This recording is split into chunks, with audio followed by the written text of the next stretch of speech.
Salut à toutes et à tous, on se retrouve aujourd'hui pour une toute nouvelle vidéo. Dans cette vidéo, je vais vous présenter mon tout premier ordinateur portable, le Dell Latitude D500. Alors, cet ordinateur portable, ça va être l'une des présentations les plus complètes, vu que j'ai gardé, alors pas tout, mais j'ai gardé une grande partie des choses d'origine, notamment les manuels, les CD d'installation, etc. Et même la sacoche d'origine Dell, qui est juste ici, donc voilà, donc en très très bon état. C'est une sacoche qui m'a beaucoup servi, hein, du coup, c'est mon premier PC. C'est un ordinateur pour vous restituer un contexte sous Windows XP, à l'époque avec un Pentium M 1.5 GHz et 256 MO de RAM, que j'ai utilisé de 2008 à 2014, à peu près, non, 2015, non, 2016, pardon, je me trompe. Donc jusqu'à 2016, alors c'est un ordinateur qui me servait pas forcément à aller sur internet, hein, ça me servait plutôt pour faire des petites présentations Excel, PowerPoint, etc. Pour la primaire. C'est un ordinateur qui faisait totalement le taf, surtout qu'aller sur internet avec Internet Explorer là-dessus c'était un enfer. Mais voilà. Donc on va pouvoir commencer la présentation. Donc, première chose qu'on peut voir dans la sacoche quand on ouvre, on va commencer par le moins intéressant, entre guillemets, les manuels. Alors, évidemment, les manuels de système d'information, donc d'information système Dell d'origine. Donc les marque-pages c'est pour là où c'est en français parce que c'est en allemand, en français du coup, en italien sûrement, pas en anglais, enfin si en anglais sûrement. Enfin, je pense que l'anglais, oui voilà, il y a de l'anglais, évidemment. Hein.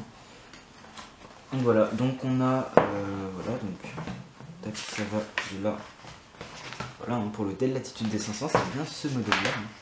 Donc ça va du sommaire, hein, on a pas mal de trucs. On a le côté gauche, le côté droit sur la jauge à huile, le côté droit on a la jauge à huile et sur le côté gauche on a le côté gauche. Donc voilà, donc à peu près toutes les choses qu'il faut savoir, hein. Par exemple ne pas mettre l'ordinateur sur une couverture sinon il va chauffer. Alors que le Pentium même, en plus ce ventilateur de cet ordinateur est d'origine, il fait pas de bruit. Et en plus, quand il s'active très rarement, c'est seulement quand je joue avec. Voilà, donc après ça met sur les trucs de la batterie, etc. Comment est-ce qu'on l'allume, comment est-ce qu'on insère un CD, comment est-ce qu'on change la baie d'extension, que je vous montrerai juste après, parce qu'il y a une vraie baie d'extension. Ensuite, on a le manuel de Windows XP Service Pack 1 professionnel, donc c'est assez rare de l'avoir, parce que c'est le Service Pack 1 original Dell. Donc on a le guide de démarrage, hein, c'est comme, en gros on t'explique comment utiliser Windows XP. Parce que faut bien se rappeler que Windows XP c'était une interface toute neuve à l'époque. Hein. C'était vraiment... D'ailleurs, pour ceux que ça intéresse, voici les différences entre les versions. Mais Windows XP à l'époque c'était tout neuf. On sortait de Windows 98, bah oui, ou 2000. Non, 2000 je crois qu'il était vendu à peu près en même temps.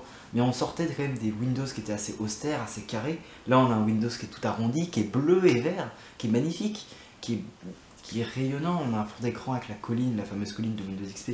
Je pense qu'elle est dans ce manuel quelque part, qui est magnifique aussi. Enfin, Windows XP, comparé à 98 ou 2000, c'était vraiment un Windows qui était, alors certes un peu lourd, quoique il reste léger hein, comme système d'exploitation, mais par rapport à 98 tourne sur un Pentium 100 MHz. Windows XP tournera jamais, on peut l'installer, mais il tournera jamais dessus. Et vous avez compris le délire, c'était compliqué. Ensuite, donc voilà, on vous apprend parce que ne faut pas oublier que Windows XP à l'époque c'était tout neuf. Ensuite, les CD d'installation. Donc, on a les applications pour les Dell.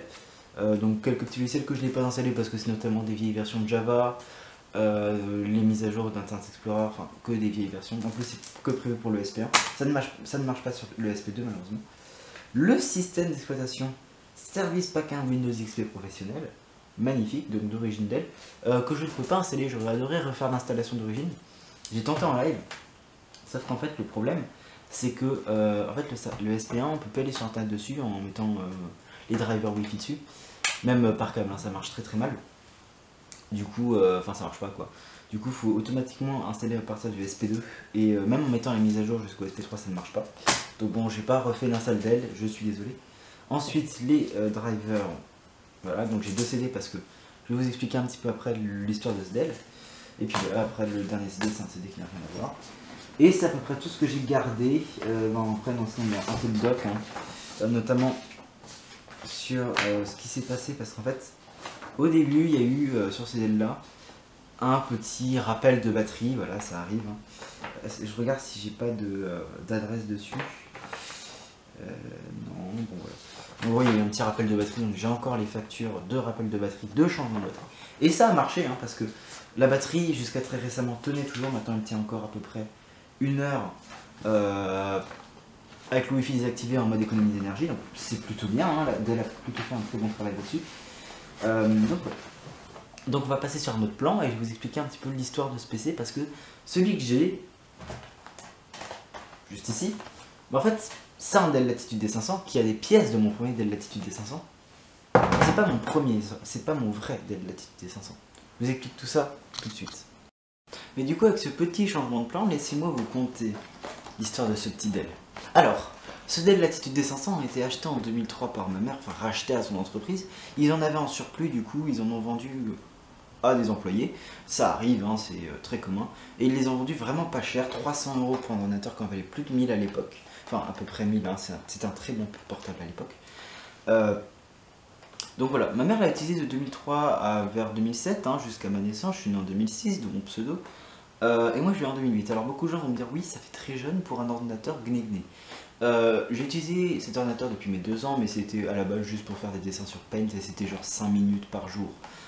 Je vous rassure, je ne passais pas mes journées déjà devant ce PC. Et tout le temps que je l'ai eu, c'était vraiment pas longtemps, c'était uniquement, ça se limitait vraiment à ne pas aller sur internet. Parce que mes parents l'avaient tout simplement déconnecté du Wi-Fi et j'étais bien trop jeune pour savoir comment est-ce qu'on le paierait, évidemment. Et puis entre temps, on était passé de la connexion modem, hein, parce que nous on avait un modem pendant un temps, à la connexion sans fil, avec la première Livebox, donc je savais vraiment pas du tout comment fonctionnait le Wi-Fi. Sauf que en fait, entre temps, cet ordinateur il a vieilli avec moi, hein, je l'ai eu depuis mes 2 ans, j'en ai pas forcément pris soin. Je l'ai fait tomber entre temps, c'est arrivé. Notamment la grille d'aération était défoncée, le pas de vis qui est juste ici était cassé. Le clavier, quand plus tard je me suis intéressé à lui, commençait à avoir des touches qui ne fonctionnaient plus. Le disque dur d'origine a rendu l'âme au bout d'un moment. Enfin, c'était un gros bordel et le PC était vraiment plus utilisable. Du coup, en fait, j'ai eu pas mal de chance parce que mon grand-père avait, vu qu'il y en avait un surplus, il lui en avait pris un aussi. Et il l'utilisait plus non plus. Donc, je me suis dit, et sauf qu'il marchait plus non plus, hein, il démarrait plus. Je me suis dit, bon bah avec 2, je peux en faire un. Bon, alors j'ai très vite localisé le problème, hein, sur cet ordinateur, c'est la barrette de RAM qui était morte, hein. Donc j'ai mis celle de 256 MO de mon Dell à moi. Il est reparti et le disque dur a lâché. Le 30 Go de chez Hitachi a lâché aussi, hein. C'était prévisible. Du coup là pour l'instant on est sur un 120 Go de chez Samsung, mais on va passer sur un adaptateur compact flash vers IDE parce que franchement les disques durs, ça vaut une blinde en occasion. Donc voilà, donc bon, j'ai pris pas mal de pièces de mon PC d'origine, hein, notamment cette barre là qui était cassée, l'écran qui était cassé aussi, le pad qui fonctionnait pas très bien, les enceintes, le processeur, parce qu'en fait celui de mon grand-père avait pas un Pentium M à 1.5 mais un Pentium M à 1.3. Ça bride un tout petit peu les performances, c'est pas grand chose mais je l'ai fait. J'ai aussi pris la carte Wi-Fi de mon ancien parce que il marchait plus, enfin celui d'origine de celui-ci fonctionnait plus. Et c'est à peu près tout. L'autre, alors j'ai pas gardé la carte mère, j'aurais dû parce que je me dis si là elle lâche, bon bah j'en aurais eu une d'avant, j'ai pas gardé plein de pièces mais bon honnêtement c'est pas très grave. C'est plus aussi le lecteur CD d'origine, c'est le lecteur CD d'un Inspiron 8600 qui fait CD, en fait ceux d'origine font DVD, non ils font CD-R et RW et DVD-R, sauf que celui-ci fait la même chose sauf qu'il fait aussi DVD-RW, donc je l'ai mis là-dedans. Et dans l'Inspiron, j'ai mis celui qui n'a pas la fonction DVD RW. Donc voilà, hein, c'est juste une petite subtilité, c'est pas grand chose. Donc voilà. Sauf qu'entre temps, cet ordinateur, je l'ai upgradé. J'en ai fait autre chose, hein, évidemment.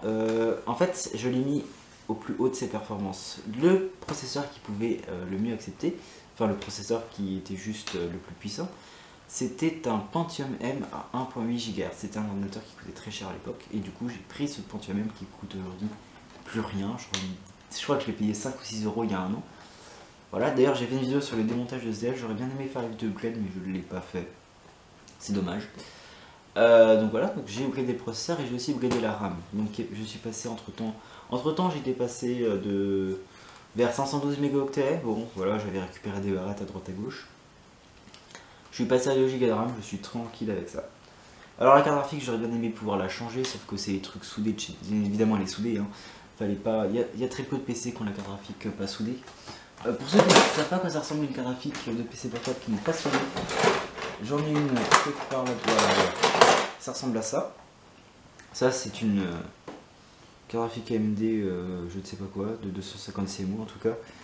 Voilà, qui vient d'un PC portable de chez Asus. Voilà, ça ressemble à ça, pour information. Donc voilà. Donc bah voilà, c'est à peu près tout ce que j'ai fait sur ce PC.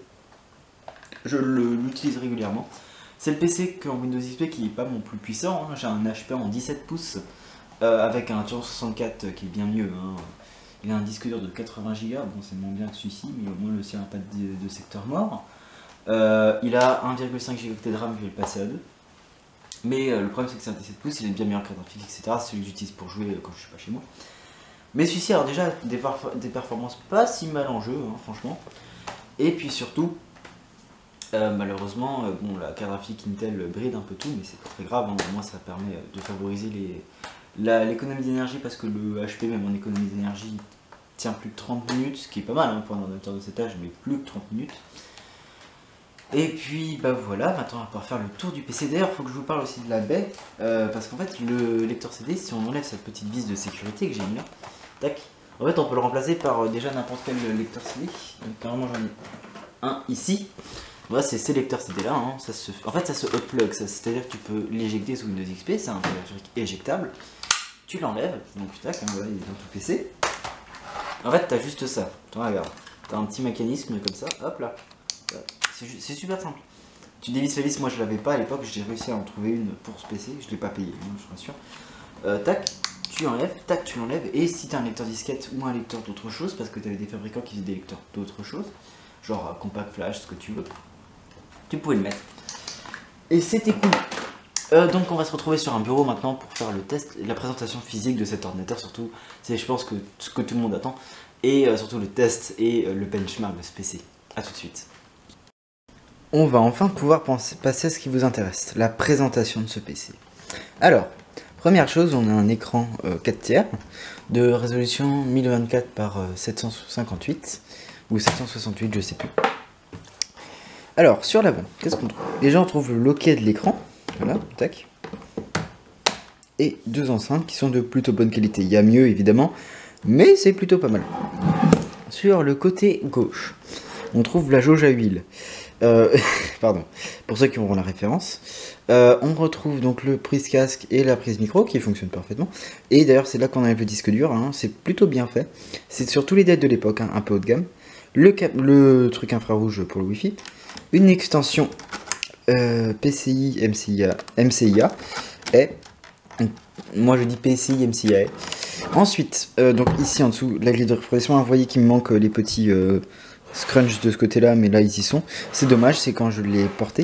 Donc en dessous, donc l'aération et le ventilateur qui fait du coup pas beaucoup de bruit. Et le port dock. La prise de charge. La prise communication. VGA, parallèle. Ethernet, modem, S-Vidéo et deux USB. C'est les deux seuls USB, donc le port du bas c'est un USB 2 et le port du haut c'est un USB 1. Et sur ce côté là, le lecteur CD, le fameux avec la baie d'extension. Ensuite, sur le dessus de l'ordinateur, on trouve un magnifique trackpad qui est très très précis. Franchement, ce trackpad c'est un des meilleurs pour l'époque. Franchement, il n'y avait pas besoin de petits trucs là parce que souvent les petits trucs là les trackballs, c'était bien mieux. Mais là, vraiment pas. Là, franchement, ce trackpad est vraiment pas mal pour l'époque. Bon, hein, je suis sûr que ça égale pas hein, les pads de MacBook, mais j'ai pas de MacBook, pardon. Et le bouton power. Donc voilà. Et le clavier qui est alors plutôt bien. Il est un peu spongieux. Enfin, il est plutôt pas mal hein, comme clavier. J'en ai tapé des lignes avec ce clavier. Enfin, avec l'autre clavier du coup. Il y a mieux comme clavier, il y a pire. Franchement, il est pas mal. Surtout pour l'époque, surtout comparé au clavier des compacts de la même époque qui étaient des éponges, vraiment. On dirait que tu frappais sur des éponges. Enfin, que tu tapais sur des éponges. Du coup, voilà. Du coup, hop là. Donc, du coup, on va pouvoir passer au test. Et je vous reprends. Alors, c'est bon, le test. Donc, on va pouvoir l'allumer. Tac, on va pouvoir voir le... Il met très peu de temps à booter, hein, c'est ça qui est super. Alors, j'ai aussi augmenté la luminosité de l'écran. Ah, je crois qu'on est au maximum. Bon, c'est pas très grave. Là, il met vraiment pas beaucoup de temps. J'espère que j'ai le son pour avoir le magnifique son de démarrage de Windows XP.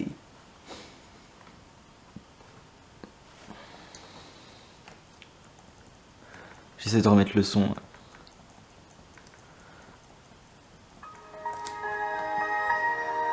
Et voilà.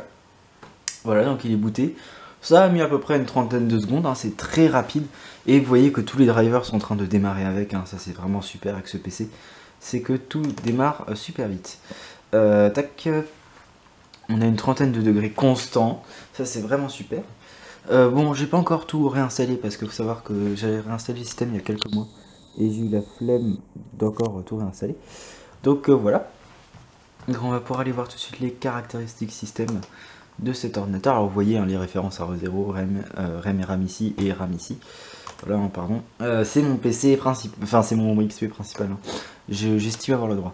Donc on y voit un Windows XP professionnel version 2002 SP3 avec moi en Trèfle 2006 en utilisateur enregistré, en administrateur. Je crois que c'est marqué juste ici, voilà. Et l'ordinateur, le Pentium M, le processeur, pardon, Pentium M 1.8 GHz et 2 Go de RAM. Et pour la carte graphique, dire j'avais fait une description de cet ordinateur sur Twitter.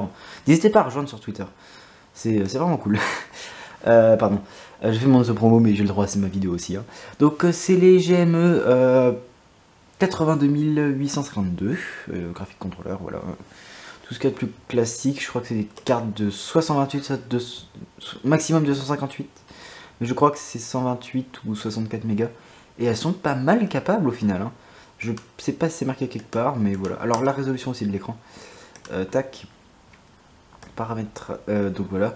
1024 par 768, voilà. C'est bien ça, je ne me suis pas trompé.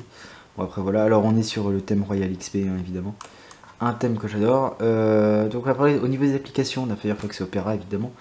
Faudrait que j'installe d'autres navigateurs parce que je sais qu'il y en a d'autres qui sont compatibles, mais je les teste encore. Pour l'instant, je leur fais pas encore totalement confiance. Je les teste sur d'autres PC, on verra bien. La suite Office XP, et pas 2000, hein, il faut que je regrave le CD et que je retrouve une clé de produit. OpenOffice, IMG Burn, Adobe Reader 4.0, ça sert toujours. Fraps pour. J'ai essayé d'enregistrer, ça marche plutôt bien, donc il y aura peut-être du gaming. Cortemp pour savoir les températures et Rawine. Pour les disquettes. Et au niveau des jeux, donc on a Mythomane S2, Need for Speed, Poursuite Infernale et Porsche 2000 et Need for Speed Poursuite Infernale 3. Je vais aller chercher ma clé USB où il y a, parce que je pensais qu'il était installé où il y a 3D Mark 2000. Voilà, on va faire ça sur 3D Mark 2000, un petit benchmark. Donc on va pouvoir voir les capacités d'installation de cet ordinateur par USB qui sont plutôt pas mal hein, franchement. Alors c'est juste ici. Hop là. Bon, ça va aller assez vite. Hein. Alors, quelques petits glitches graphiques évidemment. Hein. Tac tac tac. D'ailleurs j'ai même pas internet. Bon oui j'ai désactivé internet, c'était parce que je voulais sûrement l'utiliser sur batterie. Ça va assez vite, hein, franchement. Tac, hein, surtout au niveau de l'installation, quand ça va copier sur le disque. Sur le disque, pardon. Voilà, hein. Le disque est assez rapide, hein, c'est un des tout derniers IDE portables, hein, c'est un 120 Go. Donc, il fallait bien quand même un bon petit disque dur. Donc, ça, du coup, je vais pouvoir le mettre là.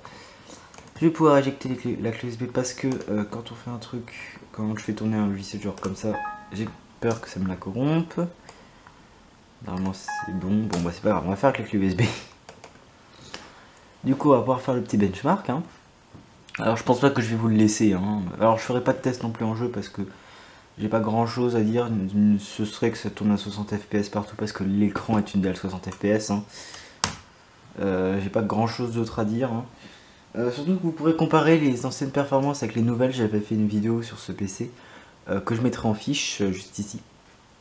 Donc je vous retrouve une fois que le benchmark est fini. Et vous voyez que ça tourne à peu près à 60 fps. Hein. C'est plutôt constant.